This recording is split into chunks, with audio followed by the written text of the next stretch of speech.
jumpa lagi dalam Insight dan kali ini kita merayakan Hari Film Nasional. Nah, sejak pertama kali diperkenalkan pada tahun 1900 di Jakarta, film atau yang pada masa tersebut disebut sebagai gambar hidup terus berkembang dan mendapat tempat di hati masyarakat Indonesia. Film-film produksi lokal terus memenuhi layar bioskop yang kian menjamur. Pada tahun 80-an, produksi film lokal meningkat dari 604 film pada tahun 70-an menjadi 721 judul. Namun, selama hampir 2 dekade di akhir tahun 80-an hingga sepanjang tahun 90, perfilman Indonesia mengalami kelesuan, bahkan dianggap mati suri. Kini, bagaimana wajah industri film Indonesia? Apa yang menjadi fokus perayaan Hari Film Nasional kali ini? Kita akan simak dalam Insight kali ini bersama saya, Desi Anwar.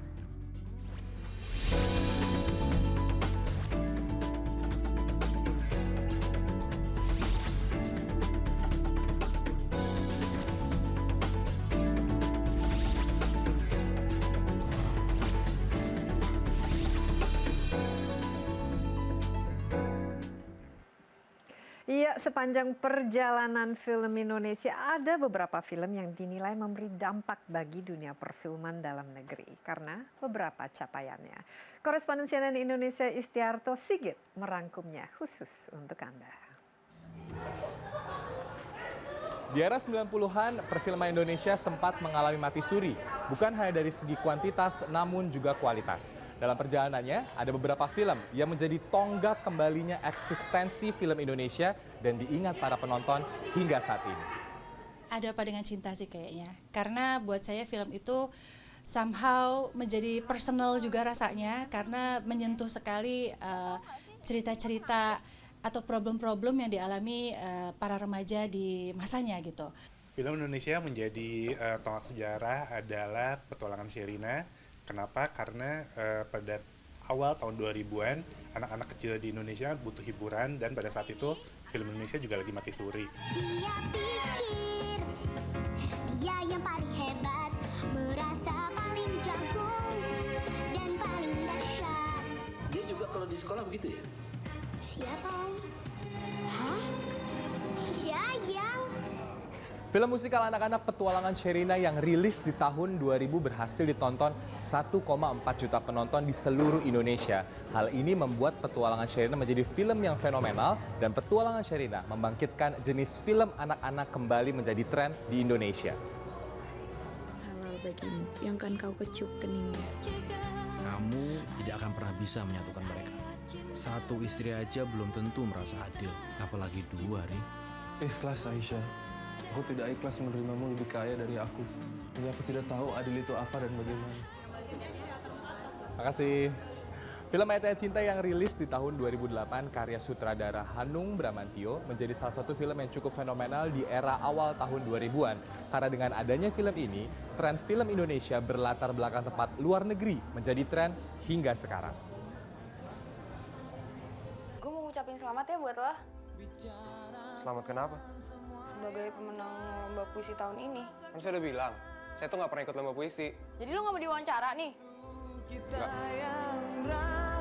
Tahun 2002, film Ada Apa Dengan Cinta yang pertama menggebrak bioskop-bioskop di seluruh Indonesia. Berhasil ditonton 2,1 juta penonton, film ini mengembalikan jenis film percintaan remaja menjadi tren hingga sekarang. Basi, madingnya udah siap terbit. Salah gue? Salah teman-teman gue? Itu adalah beberapa dialog yang diucapkan Dian Sastrowardoyo dalam film Ada Apa Dengan Cinta. Bukan hanya filmnya, dialog-dialog yang ada dalam film tersebut juga menjadi fenomena dan diingat hingga saat ini. Iya betul, pandai hati.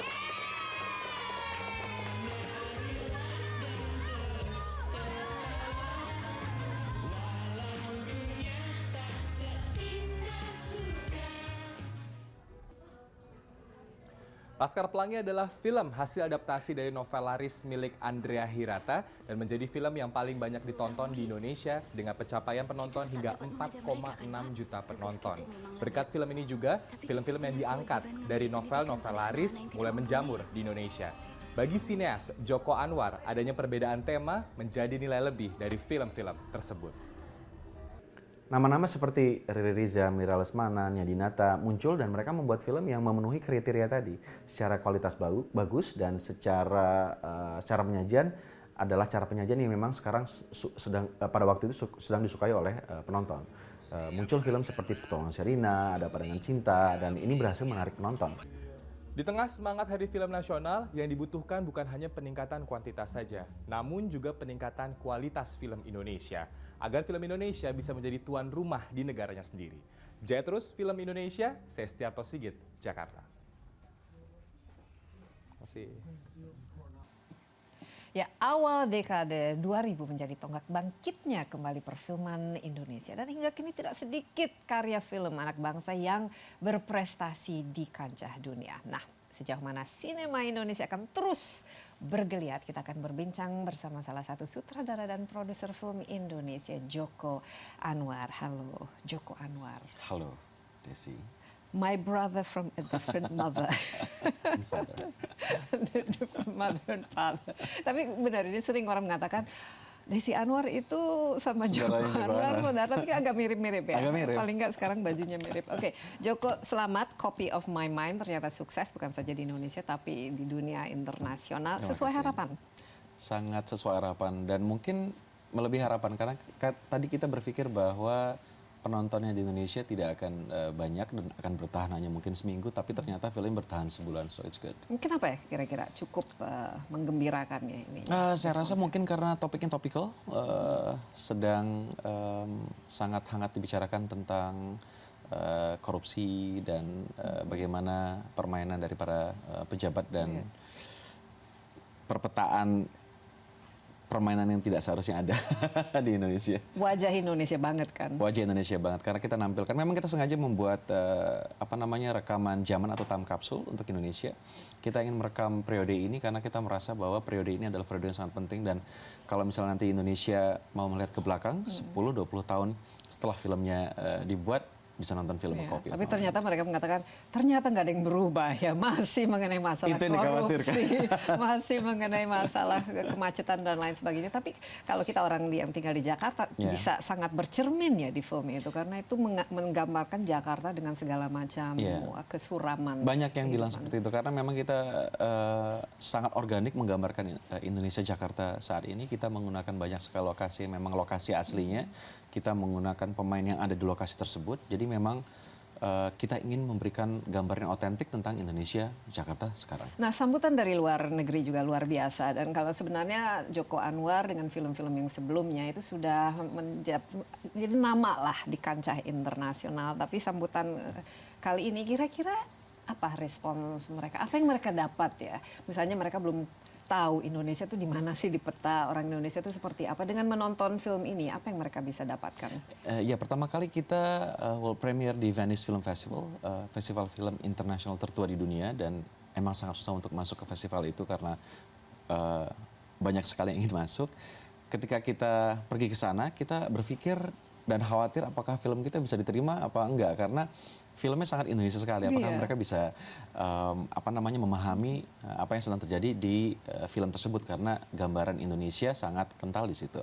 Ternyata ketika kita putar pertama kali di sana, orang-orang semuanya stay sampai akhir film dan kita mendapat standing ovation. Standing ovation. Selama mungkin 7 menit. Kita juga kasih standing ovation sekarang. Ikut bangga soalnya. Terima kasih. Dan setelah itu kita juga pergi ke beberapa festival lagi termasuk Toronto, Busan, Amsterdam, Rotterdam, Osaka dan sebagainya selalu sold out dan word of mouth A Copy of My Mind di festival film internasional sangat baik jadi kalau misalnya diputar di sebuah festival orang kepingin nonton. Tapi kenapa menurut mereka? Komentar yang umum adalah mereka mengatakan filmnya sangat jujur dan sangat organik ya. Mereka bisa melihat bukan saja gambaran Indonesia tapi juga mereka merefleksikan apa yang terjadi di film A Copy of My Mind dengan apa yang terjadi di masyarakat mereka.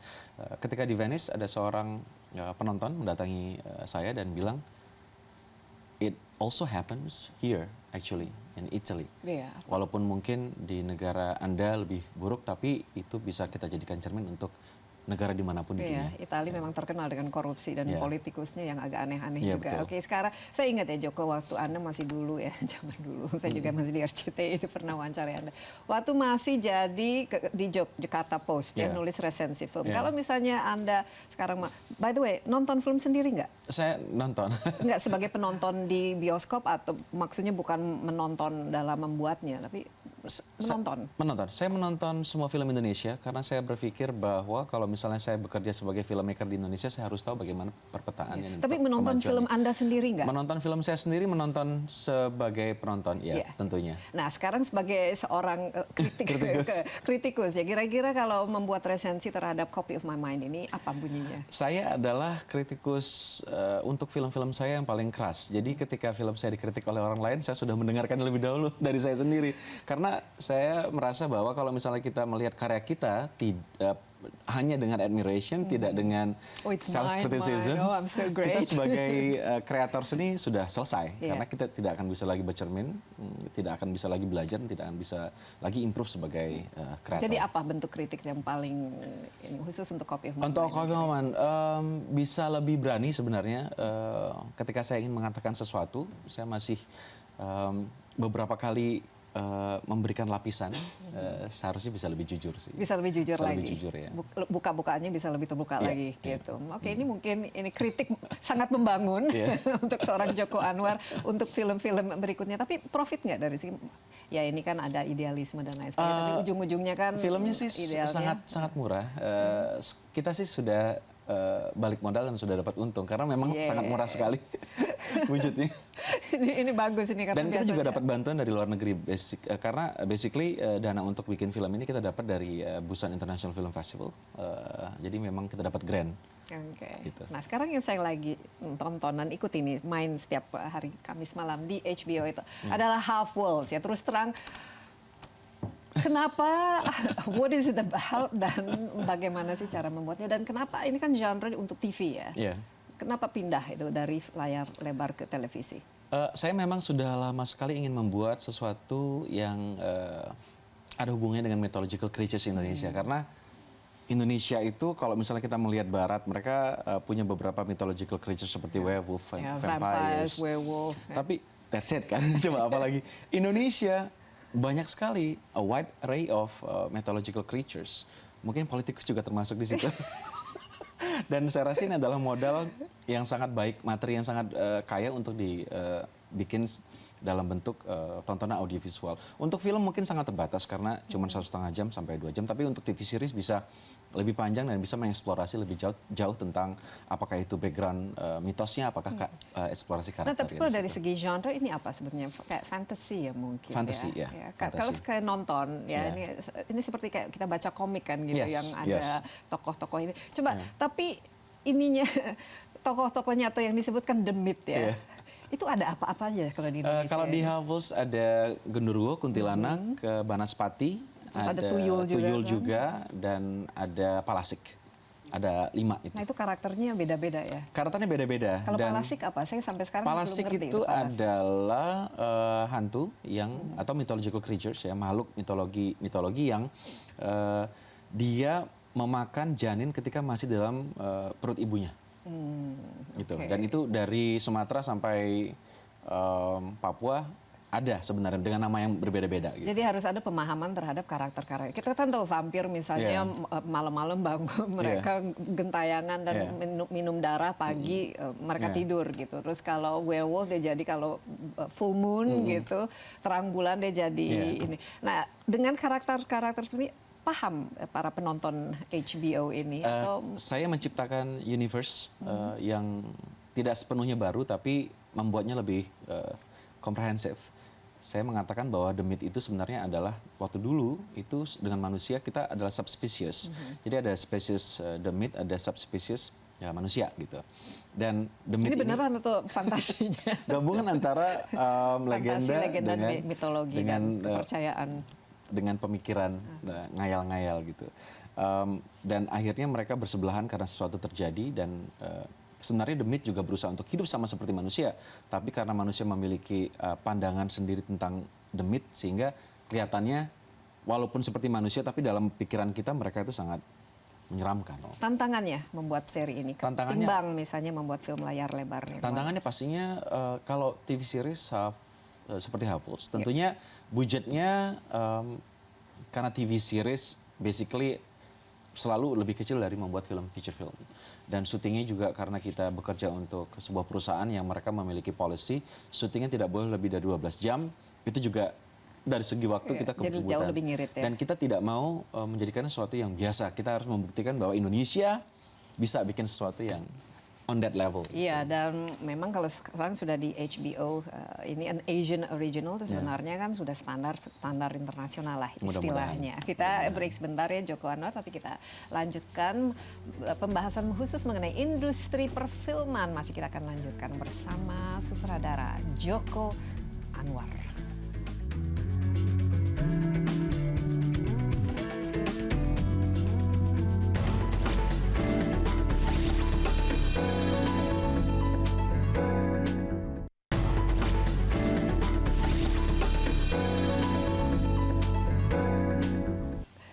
Ya, halo lagi. Anda masih bersama Insa dan kita juga masih lanjutkan perbincangan bersama sutradara dan produser film favorit saya sebenarnya. Karena namanya Joko Anwar. Nggak, tapi seriously, dari awal ya, saya masih ingat waktu Janji Joni. Saya pernah ngobrol lah waktu itu dengan Joko Anwar. Tentu saja kita masih muda-muda, lumayan muda. Sekarang juga masih. Masih muda. Oke.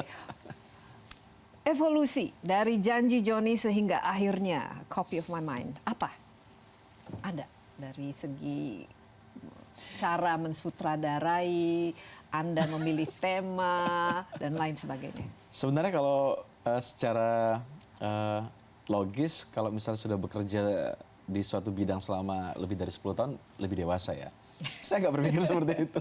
Setiap kali saya bikin sesuatu, saya merasa challenge-nya lebih besar dan ketidaktahuan saya tentang filmmaking bertambah gitu. Jadi selalu mengeksplorasi new grounds dan saya berusaha untuk tidak terpetakan atau terkotakan menjadi satu jenis filmmaker saja karena saya berpikir kalau misalnya saya menerima atribut yang diberikan kepada orang kepada saya, apakah filmmaker nasionalis, filmmaker horor, filmmaker komedi, dan saya nyaman dengan itu, saya kan tidak akan mau bergerak dari zona nyaman tersebut. Jadi kalau dikatakan evolusi mungkin random, saya nggak tahu, nggak ada planning. Nggak ada planning sama sekali. Berusaha untuk menciptakan sesuatu dengan menghindari kesalahan yang pernah saya buat.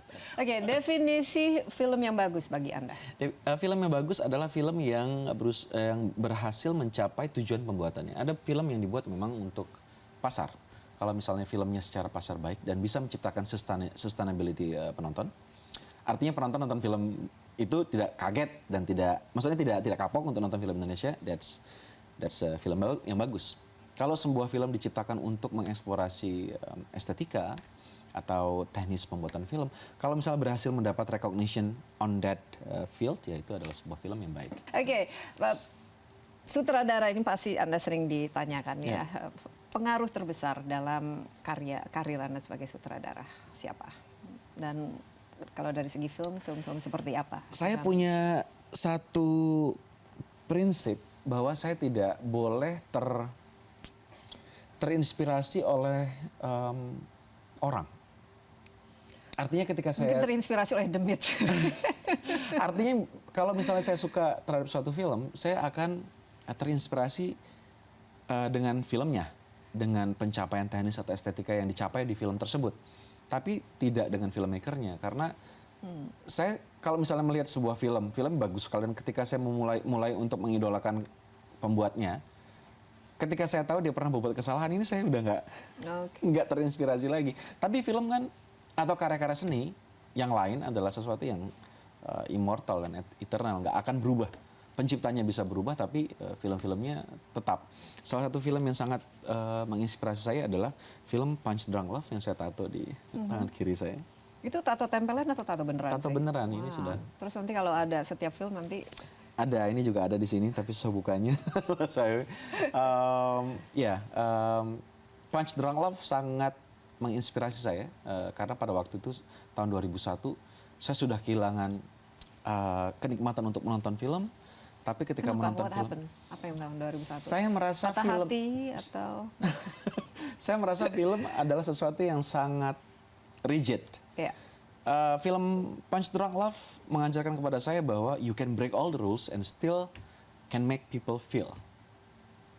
Dan itu yang coba saya capai. Iya, melalui film-film Anda. Yeah. Oke, sekarang memilih misalnya tema-tema itu. Tadi kan udah disebut misalnya lebih realistis, tapi memilih pemainnya itu seperti apa? Kita lihat kan di Half World itu menarik-menarik gitu ya. Maksudnya pemainnya juga. Saya percaya kalau misalnya seorang aktor yang menarik itu tidak harus good looking.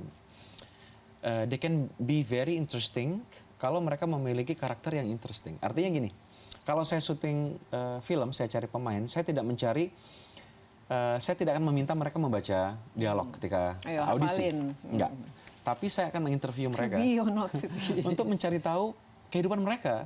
Apa kehidupan mereka interesting apa enggak? Apakah pemikiran mereka interesting apa enggak? Kehidupan mereka mungkin bisa jadi sangat membosankan, tapi pemikiran mereka bisa interesting.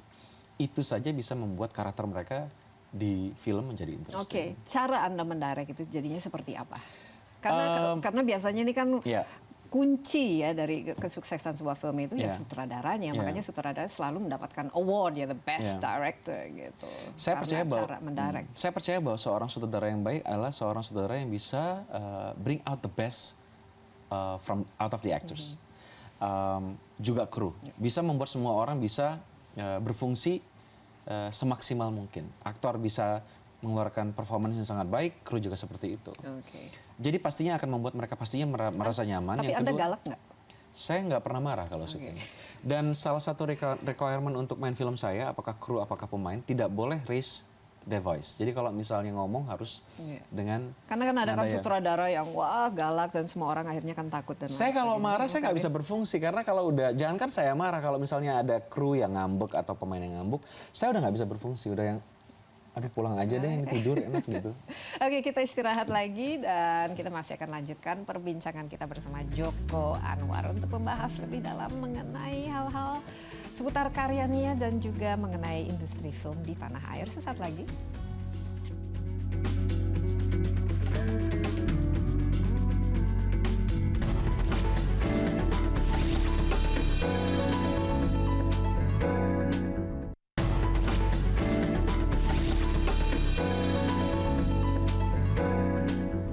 Masih dalam Insight dan kita lanjutkan perbincangan dalam rangka merayakan Hari Film Nasional dan saya ditemani oleh teman saya, sutradara dan produser film dan abang saya atau adik saya, Joko Anwar. Hari Film Nasional, oke, ini memang patut ya kita rayakan ya, yang namanya Hari Film Nasional. Harus dirayakan bukan hanya untuk memperingati, kalau misalnya kenapa dirayakan tanggalnya kan ya mungkin tidak akan berarti, tapi untuk pengingat saja bahwa kita punya sesuatu yang dinamakan perfilman nasional yang bisa maju kalau misalnya semua stakeholders maju bareng gitu. Wow, ngomongnya udah kayak politikus, kayak pejabat. Saya ingat ya waktu itu kan ada pernah perfilman Indonesia mati suri, mungkin hanya 1-2 film 1 tahun, tapi sekarang kan sudah mulai lumayan. Itu sebenarnya harus sadari dulu kenapa mati suri. Nah itu dia. Apa sekarang yang harus dirayakan? Karena kalau saya bicara sama pembuat film, wah ini kurang dukungan pemerintah, kita bioskopnya juga hanya maunya nayangin Hollywood, dan kita dari segi funding, marketing harus kerja sendiri, bla bla bla bla bla. Film Indonesia pernah mati suri di tahun 90-an karena filmmakernya tentunya dengan beberapa faktor lainnya, tapi faktor yang menurut saya paling memberikan impact adalah filmmakernya gagal untuk mengikuti demand masyarakat untuk tontonan yang lebih baik dari segi teknis dan dari segi estetika. Karena pada waktu itu TV swasta mulai muncul, memutar film-film RCTI itu, SCTV Indonesia dan lain sebagainya. Bisa tonton dengan gratis. Sementara mereka harus nonton ke bioskop, nonton film Indonesia bayar tapi segitu-gitu aja kualitasnya dan ditinggalkan. Sampai akhirnya akhir tahun 90-an muncul beberapa filmmaker yang bisa memberikan apa yang diinginkan oleh penonton. Nah sekarang itu sudah terjadi lagi, artinya filmmaking is very lazy sekarang di Indonesia. Artinya para penyandang dananya tidak mau belajar film, sehingga mereka tidak tahu kepada siapa atau ke proyek apa mereka harus memberikan dana mereka. Jadi bukan masalah karena uangnya kurang, tapi lebih ke pemilihan terhadap Banyak filmnya itu sekali sendiri, ya. orang-orang sekarang yang ingin invest di film. Masalahnya ketika mereka tidak sama sekali tahu tentang filmmaking, mereka memberikan project yang bukan saja tidak layak tayang, tapi juga jadi bisa tonton juga dan bisa membuat penonton kapok nonton film Indonesia. Sekarang film Indonesia dalam setahun, tahun lalu aja ada 130 lebih film Indonesia yang tayang dalam kurun waktu 2005. Satu minggu itu ada 3 sampai 4 film Indonesia yang baru tayang. Dan yang layak tayang, kita nggak ngomongin bagus ya. Yang layak tayang aja itu mungkin kurang dari ya, setengahnya. tapi kenapa ya? Kalau misalnya contohlah di Australia kan film schoolnya itu bagus sekali dan mereka juga diarahkan untuk membuat sesuatu yang berkualitas dan tidak terlalu dibebani bagaimana mereka mendapatkan uang atau profit dari itu. Apa yang perlu kita miliki ya di Indonesia ini? Atau ya lihat aja misalnya India dengan film Bollywoodnya. Pastinya pendidikan harus. Artinya film sekolah film kita sampai dengan 4 tahun lalu kita cuma punya 1 film school. Kemudian sekarang ada mungkin 4 atau 5, tapi juga masih kurang karena juga sangat berpusat di Jakarta, di daerah juga sangat sedikit atau mungkin tidak ada.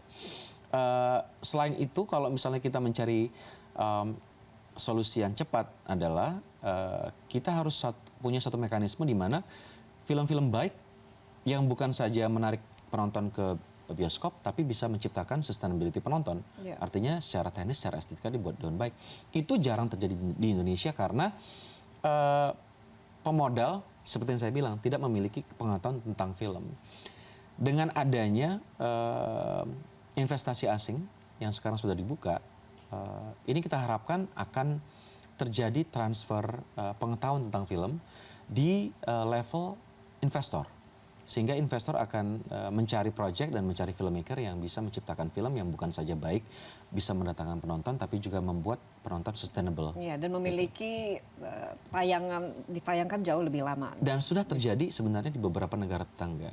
Saya beberapa waktu yang lalu mulai pergi ke beberapa negara tetangga untuk mengetahui bagaimana perfilman mereka. Terakhir saya ketemu dengan beberapa filmmaker di Vietnam. Saya ke Vietnam, ke Saigon, Ho Chi Minh City, nonton film lokal di bioskop lokal. Saya melihat ada kemajuan, bukan kemajuan, peningkatan yang tajam dari segi kualitas dan penonton di Vietnam. Terjadi ternyata 5 tahun lalu investasi asing diperbolehkan masuk ke Vietnam. Investor asing ini kebetulan sangat pintar, mereka memilih film-film dengan filmmaker lokal yang bukan saja mengerti apa yang diinginkan oleh local audience, tapi juga mereka bisa menciptakan film yang memiliki standar kualitas dan estetika yang baik. Iya, jadi selera penonton juga bantu ditingkatkan. Nah, misalnya kalau misalnya crowdfunding, saya tahu misalnya teman kita seperti Mira Lesmana yang mungkin membuat salah satu film dengan crowdfunding. Ini ide yang bagus juga karena kalau jadi semua orang merasa bahwa punya stake ya dalam pembuatan film itu atau iya, crowdfunding adalah satu alternatif yang sangat menarik untuk dilakukan. Karena selain usaha ini bisa mendatangkan uang buat produsernya, tapi dan juga bisa membangun awareness. Artinya masyarakat yang sekarang merasa jauh dengan film Indonesia, mungkin dari lingkaran kecil bisa merasa dekat dengan film Indonesia, yang mungkin akan menular ke lingkaran yang lebih besar. Oke, nah censorship ya ini salah censorship akhir-akhir ini ya. Oke. What are your thoughts? Masih perlu nggak sensor sangat tidak relevan untuk era informasi. Kenapa saya bilang tidak relevan? Karena sensor akan mengakibatkan masyarakat impoten dalam menghadapi era informasi. Informasi sekarang sangat gampang untuk didapatkan dari banyak sumber. Masyarakat bisa mendapatkan informasi dari segala macam channel, dari segala macam bentuk platform, termasuk audiovisual seperti film dan sebagainya. Dan ini tidak bisa dipegang oleh negara fungsi untuk menfilter apa yang harus mereka tonton. Karena kalau misalnya fungsi ini dipegang oleh negara, negara tidak akan bisa memfilter semua gitu.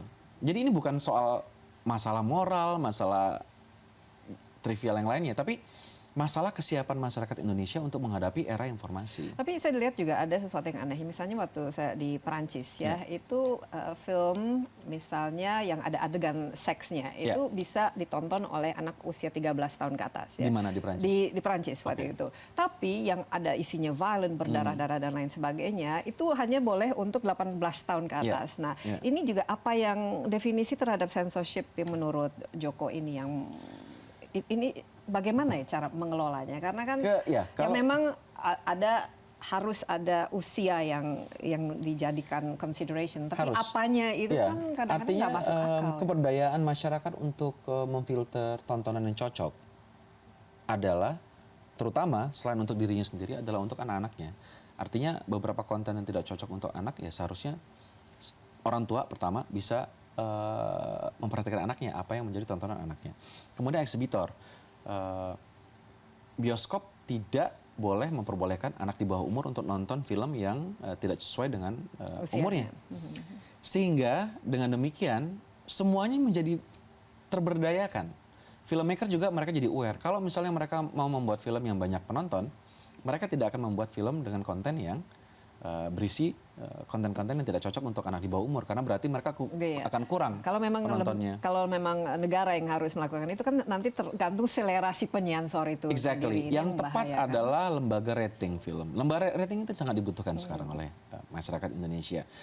Tontonan dipilah-pilah, diberikan kategori yang cocok untuk batas umur berapa dan ditepati oleh semua stakeholder. Iya, dan ini juga mungkin sering kita lihat sudah jelas filmnya banyak darah-darah, violence, kekerasan, tapi bawa anak dan lain sebagainya. Banyak sekali. Itu juga kayak film Deadpool kemarin masih ada ibu-ibu yang bawa anak kecil. Saya bilang, Bu ini filmnya untuk orang dewasa loh. Oke, ke depannya apalagi proyek-proyek yang disiapkan, Joko? Saya sedang menyiapkan beberapa film. Ada satu film judulnya Executors tentang 5 orang anak muda yang memenuhi politikus Indonesia. Ada film romantic komedi satir judulnya Pernikahan Terakhir di Bumi tentang pernikahan resepsi pernikahan di Indonesia yang selalu sering chaos dan tidak dilakukan untuk pengantin tapi untuk orang tua dan keluarga. Dan ada beberapa proyek lain.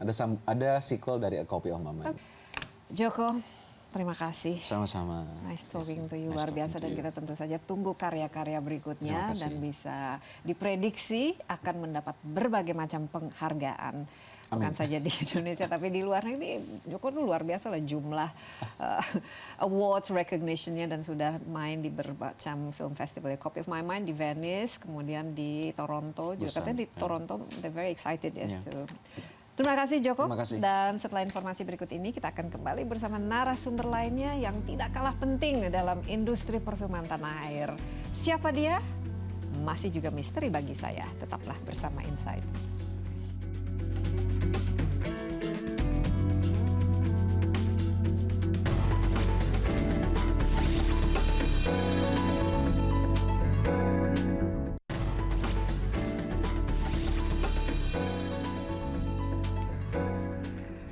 Ya, masih bersama Insight dan masih dalam rangka perayaan Hari Film Nasional. Saya sudah ditemani oleh seorang aktris senior yang juga ketua Hari Film Nasional untuk tahun ini, Nini Elkarim. Halo, Mbak Nini.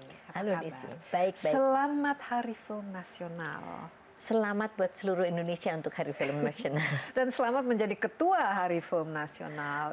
Gimana rasanya? Ini tanggung jawab yang seberapa besar, Nini? Saya tadinya berpikir pasti akan besar tanggung jawabnya dan ternyata memang besar. Cuman saya mau menerima tugas ini dari Ketua Badan Perfilman Nasional Kemal Atmojo dengan syarat bahwa boleh melakukan sesuatu atau memasukkan program-program yang mempunyai nilai berkelanjutan atau berkesinambungan. Sustainability. Gitu. Jadi bukan hanya lingkungan hidup saja yang harus sustainable, tapi perfilman juga harus sustainable. Iya, betul. Karena kalau pesta-pesta aja sudah terlalu tua lah saya untuk berpesta ria terus-terusan, ya kan? Oke, kira-kira apa ya renungan untuk Hari Film Nasional ini? Apalagi Mbak Nini sebagai ketuanya. Tema kami adalah film Indonesia adalah kita.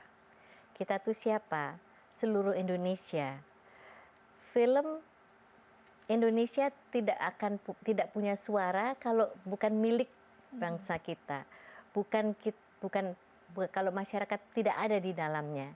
Oleh karena itu kita bikin tema film Indonesia adalah kita. Film Indonesia adalah kita. Ini terjemahannya dalam aktivitasnya apa-apa saja? Dalam aktivitasnya kita mulai berusaha untuk melibatkan seluruh masyarakat, walaupun dengan keterbatasan dengan sendirinya ya. Paling tidak secara random kami mengajak melibatkan aktivitas-aktivitas kami. Jadi timbal balik begitu kami mengajak dan kami juga kemudian menerjunkan diri kepada masyarakat. Sebagai contohnya kita bikin roadshow di 5 titik di seluruh Indonesia. Dari seluruh Indonesia kita ambil 5 titik roadshow, di mana dalam roadshow tersebut ada 2 aktivitas utama, yaitu 1 pemutaran film di kampus, lalu kemudian mendiskusikannya itu dengan komunitas film. Jadi bukan hanya orang kampusnya saja, tapi komunitas film di daerah situ. Tapi daerahnya itu bukan daerah situ saja, tapi mempunyai radius sekelilingnya. Jadi misalnya di Sumbawa, radiusnya itu bisa sampai Irian, sampai yang pokoknya sekitar situ. Jadi ada lumayan jauh dong lumayan, dari Sumbawa lumayan. ke Papua ya. Sumbawa, sorry. Sumbawa daerah-daerah Nusa Tenggara dan sekitarnya. Kalau di Parigi itu yang sampai ke sana. Jadi Parigi, Sumbawa, Balikpapan, lalu kemudian Jember dan Aceh. Kenapa 5 daerah itu menjadikan fokus?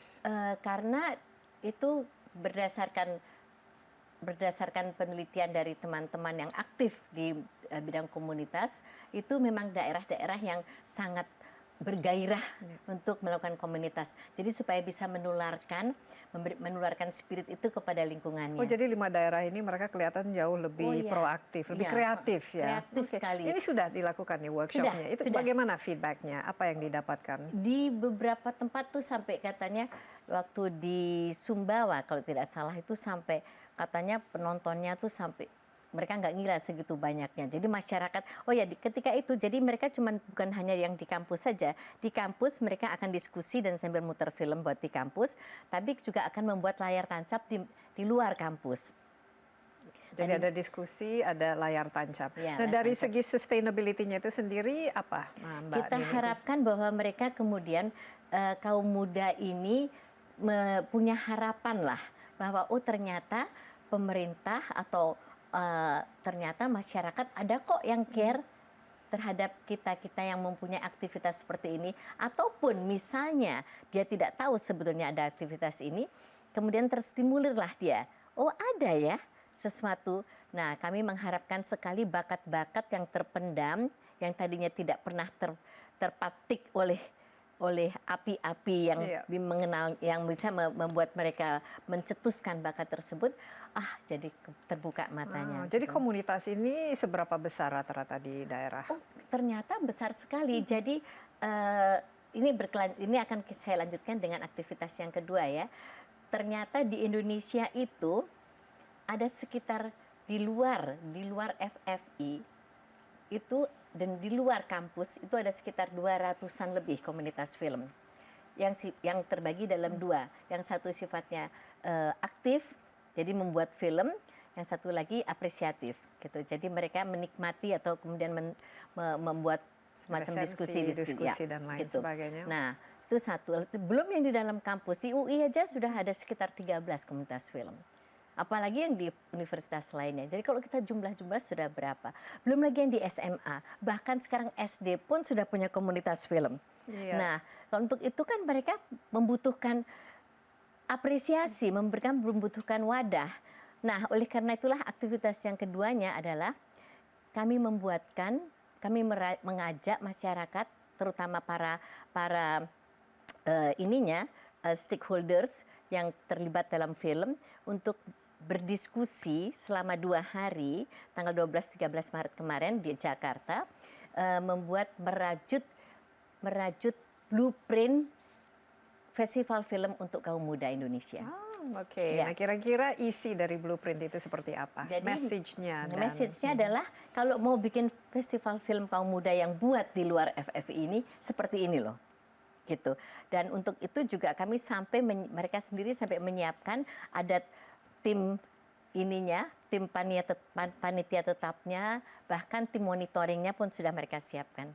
Apalagi aktivitasnya? Ada roadshow, ada workshop, katanya ada lalu kelas inspirasi ya, sinema. kelas inspirasi. Nah, kalau itu sebetulnya ide dari Pak Menteri. Menurut saya itu ide luar biasa sekali. Tapi karena kita baru dikasihnya kira-kira 3 minggu yang lalu, terus terang aja agak kepontang-panting. Pak Menteri menurut saya itu luar biasa sekali, dan ketika sudah dijalankan memang responsnya luar biasa. Jadi Pak Menteri mengusulkan kami mengajak para sinias, kan sinias itu ada 13 jenis ini ya, kerja ya, gitu. Karir lah atau jalur. Jadi di dalam perfilman itu ada 13 unit kerja. Nah, itu untuk mengunjungi sekolah-sekolah, lalu kemudian menceritakan ini aku siapa. Aku adalah seorang misalnya sutradara. Kerjaanku apa sih? Kenapa aku jadi sutradara? Kenapa aku tertarik jadi sutradara? Kemudian kenapa? Apa yang menarik? Apa yang Jadi bisa aku seperti lakukan? mengenal profesi ya. Nah, untuk tahun ini apa yang berbeda ya dari perayaan Hari Film Nasional ini, dan kira-kira dari segi dukungannya baik dari pemerintah maupun dari para industri perfilman itu sendiri, mereka antusias dengan perayaan ini? Antusiasnya ternyata sangat antusias mereka. Kalau pemerintah dukungannya luar biasa menurut saya. Dari segi finansial berapa dana yang dikucurkan hanya khusus untuk Hari Nasional Film Nasional? Saya sendiri nggak tahu karena itu kan kami cuma Ibu Ketua nggak dikasih enggak. Jadi karena itu tuh kan cuman saya dengar bisikannya sekitar 1,9 M. Katanya salah satu dari Bapak Innya. Tapi kan kami itu semua yang membayarkan. Tapi 1,9 M nggak terlalu besar ya untuk nggak terlalu besar. Tapi ya saya nggak tahu lah. Saya kan bukan pedagang, jadi saya nggak ngerti itu berapa besarnya. Cuman saya pikir dengan apa yang ada tuh kita lakoni saja ya gitu. Lalu dan terus sedang itu, dan kami memang tidak punya kesempatan untuk cari sponsor gitu ya. Dan karena konsentrasinya program ini selesai. Program yang berikutnya adalah ini sebetulnya karena kita ingin meminjam. Jadi gini, saya ingin menjadikan ini adalah pesta rakyat. Jadi oleh karena itu saya minta sama DKI untuk meminjamkan. Tadinya saya maunya Kota Tua tapi nggak boleh, akhirnya Taman Menteng gitu untuk kami pakai untuk pesta rakyat. Jadi ada layar tancapnya juga di ada situ. layar tancap. Nah, karena kami melakukan itu, DKI bilang, oke kalau gitu seremoninya di Balai Agung dong. Gitu. Jadi seremoninya, kalau tahun lalu seremoninya di Istana, tahun ini seremoninya di Balai Agung. Jadi lebih dekat dengan rakyat ya, dengan masyarakat sekitar. Kita istirahat sebentar Mbak Nini, tapi masih banyak yang kita perlu tanyakan ya seputar Hari Film Nasional ini, dan perbincangan lebih jauh kali ini juga mengenai industri film tanah air serta peran film itu sendiri akan kami lanjutkan setelah informasi yang berikut ini.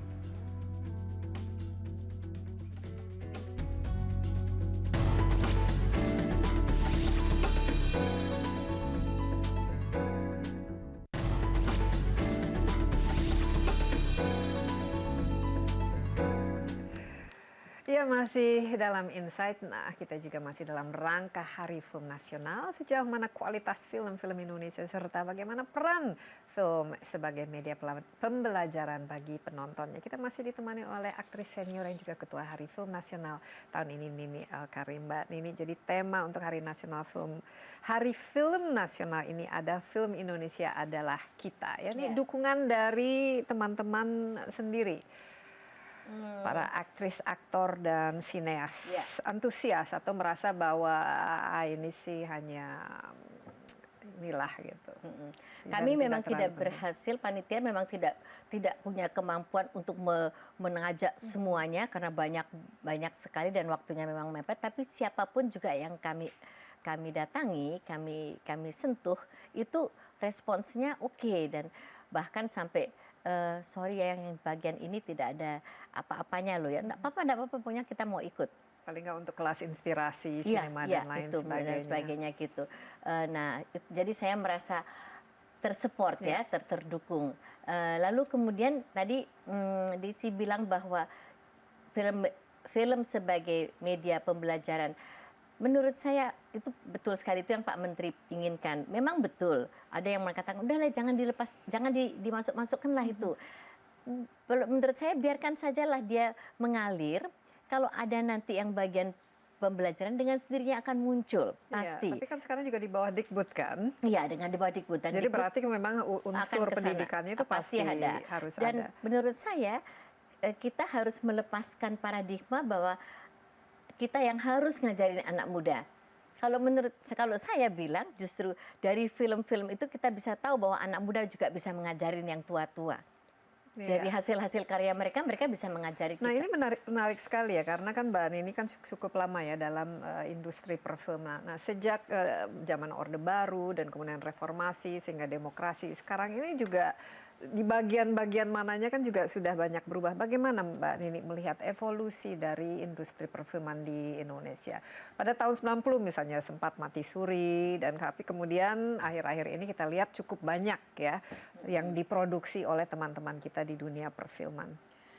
Menurut saya, kalau dari pengamatan saya loh ya, saya sendiri belum melakukan penelitian dalam hal ini, jadi sebenarnya saya tidak sah untuk membicarakan ini. Mungkin yang lebih sah adalah Kemala Atmojo sebagai Ketua Badan Perfilman Indonesia. Tetapi secara sepintas lalu, kalau saya bilang begini, tidak bisa kita meredam atau mengerem anak-anak orang-orang untuk bikin film.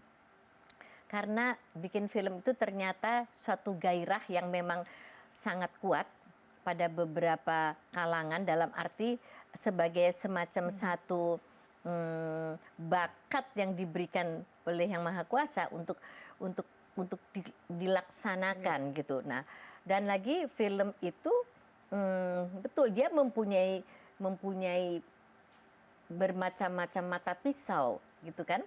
Dia bisa menjadi membuat kita ke arah mana, dia bisa membuat kita ke arah mana masyarakat, begitu. Iya, sebenarnya kalau misalnya kita nonton film kan yang dicari pada intinya kan hiburan betul. Dan harus betul-betul ya kita nikmati ya. Dan biasanya kan orang kan semakin lama semakin sering nonton film tahu mana film yang istilahnya bagus, yang kurang bagus dan lain sebagainya. Nah, Mbak Nini sendiri ya dalam perjalanan karirnya, industri menjadi bagian dari industri perfilman ini bagaimana? Apakah apa yang kurang? Apa yang masih perlu disupport? Bagaimana perjalanan kreativitas anak-anak ke Indonesia dan bagaimana kualitas dari film-film yang dihasilkan?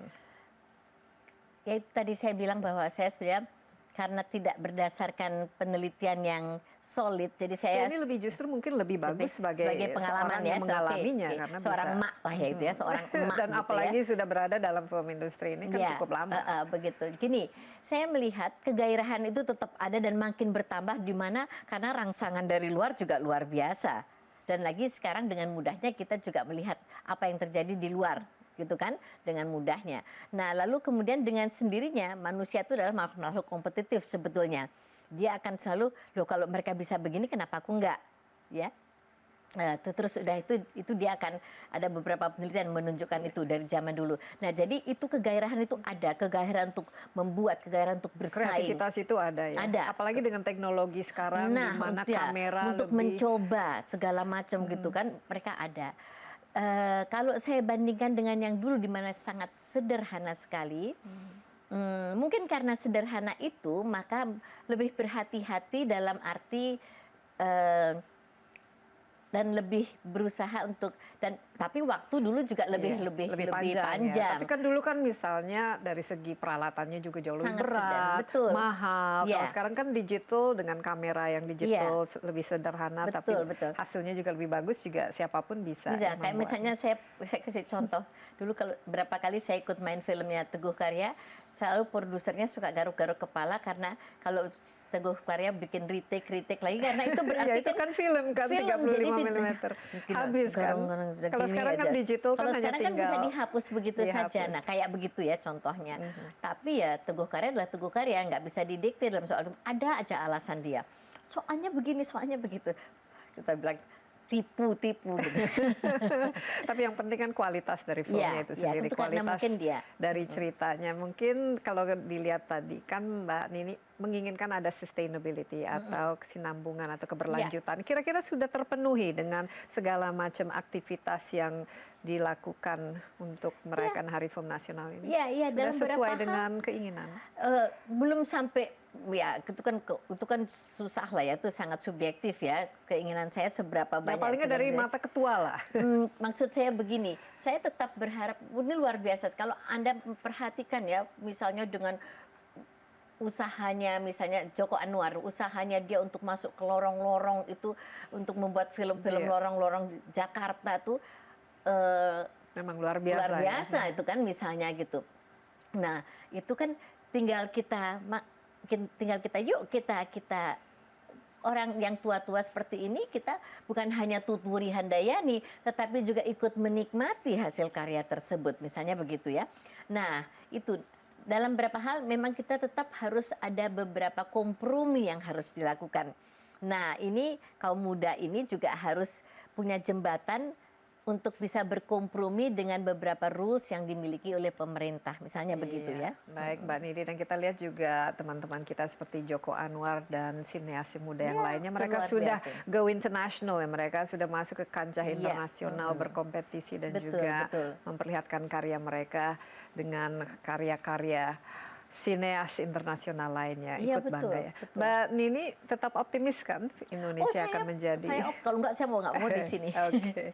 Ya terima kasih banyak sekali lagi, selamat Hari Film Nasional ya, dan memang lebih dari sekedar hiburan, film juga merupakan sarana pendidikan yang turut membentuk karakter bangsa. Karenanya kemajuan perfilman tanah air membutuhkan dukungan dari semua pihak, baik dari pemerintah, para pemodal, insan perfilman dan juga masyarakat, sehingga akan terwujud industri sinema tanah air yang berkelanjutan dan menghasilkan film-film yang berkualitas. Saksikan kembali Insight besok bersama saya Desi Anwar. Sampai jumpa dan bye-bye.